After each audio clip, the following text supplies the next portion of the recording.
उस दिन हमारा टॉपिक क्या हुआ था?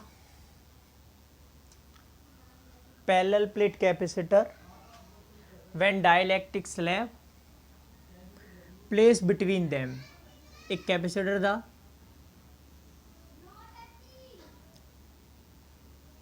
एक प्लेट को दिया था पॉजिटिव चार्ज,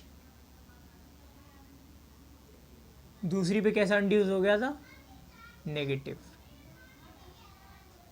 टेढ़ी हो गई,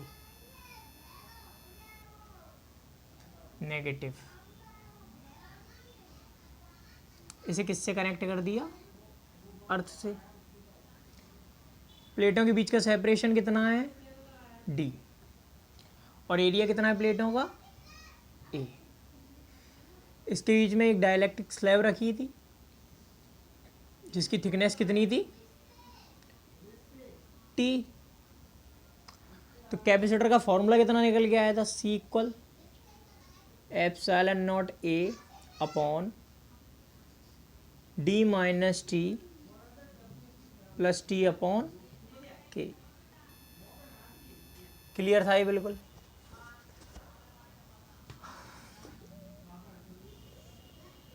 एक और, अगर पैरेलल प्लेट कैपेसिटर है, एक को दे दिया चार्ज पॉजिटिव, एक को दे दिया चार्ज नेगेटिव, इसको किससे कनेक्ट कर दिया? अर्थ से। इस पूरे में एक मीडियम भर दिया,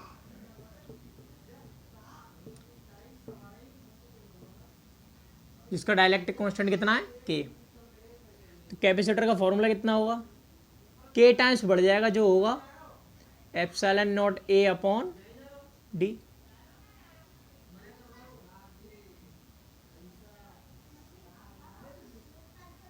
बिल्कुल क्लियर है।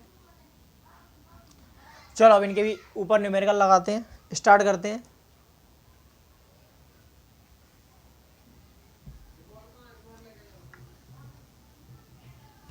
दोनों फॉर्मूले ध्यान में रखना।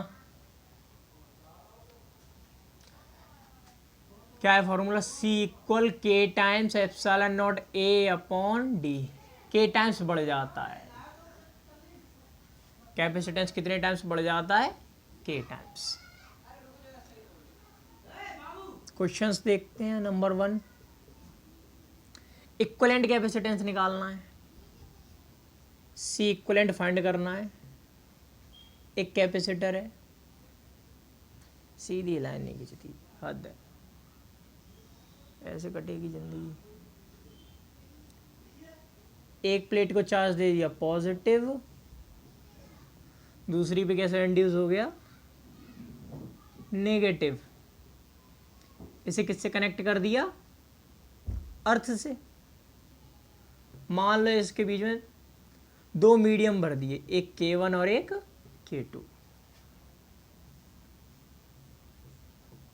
मान लो एक मीडियम K1 और एक मीडियम K2। प्लेटों के बीच का सेपरेशन कितना है? D। इनके बीच का अब कितना हो जाएगा? D/2 और D/2। चलो, इसे ऐसे नहीं मान सकते एक कैपेसिटर ये है, एक कैपेसिटर ये है, ऐसे करके लाइन से लगे हो, एक ये लगा है, एक ये लगा है, सीरीज की तरह। और सीरीज का फॉर्मूला हम अच्छे से जानते हैं। क्या होता है सीरीज का formula?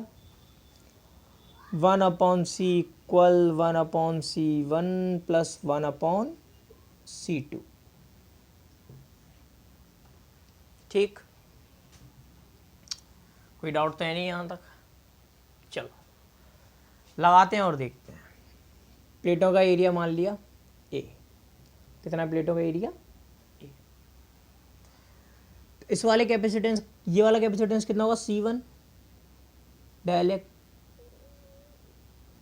Dielectric constant K, epsilon not A और distance D/2। Similarly C2 equal K2 epsilon not A D/2। Area A है, हाफ डिस्टेंस कितनी है d/2, जो फॉर्मूला वो रख दिया, इसका k1 तो k1, इसका k2 तो k2। सीरीज के कंसेप्ट से देखते हैं इसे पूरा पूरा। 1/c equal 1/c1 plus 1/c2, then 1/c equal 1/c1 की वैल्यू कितनी है k1 epsilon not upon d/2, k1 epsilon not a upon d/2 plus 1/, सिर्फ k2 है, बाकी सब कुछ वही है। यहाँ तक बिल्कुल समझ में आ रहा होगा,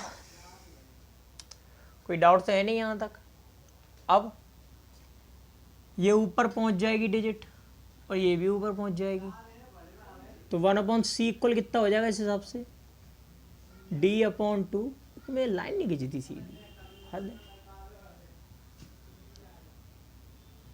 k1 epsilon not a plus d/2 k2 epsilon not a। कुछ कॉमन आ रहा है? वो तो बहुत कुछ कॉमन लग रहा है, कुछ की तो छोड़। d/2 ले लिया बाहर, एप्सिलॉन नॉट a, अंदर क्या रहेगा, कुछ गंदा सा अंदर रह रहा है, ध्यान से देखना उसे। वाह, चलो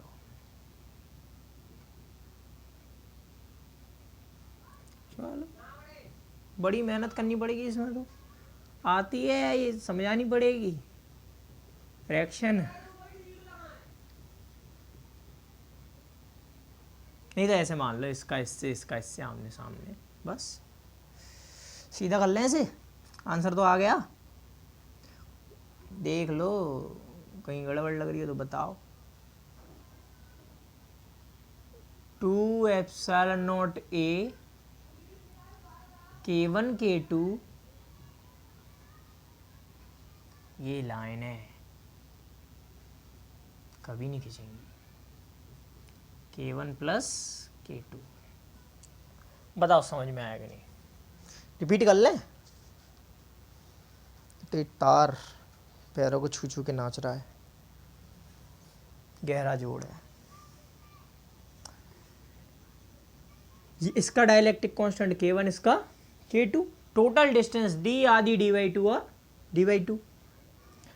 सीरीज का फॉर्मूला था 1/c equal 1/c1 plus 1/c2 and sworn आता है। c1 इक्वल पता है फॉर्मूला, डाइलेक्ट्रिक कांस्टेंट भरा हो तो क्या होगा, c1 dielectric constant k1 epsilon not a, area तो यही है सब प्लेटों के लिए, बस डिस्टेंस आदि होगी d/2। सिमिलरली छाप दिया, आगे हद छोड़ती नहीं, हट। तो 1/c इक्वल 1/, ये अपॉन वाली डेट कहाँ पहुंचेगी, ऊपर सेट कर दी। कुछ कॉमन आ रहा है, d/2 सब कुछ कॉमन है, बाहर ले लिया, इसकी फ्रैक्शन कर ली, सॉल्व किया, आंसर आ गया।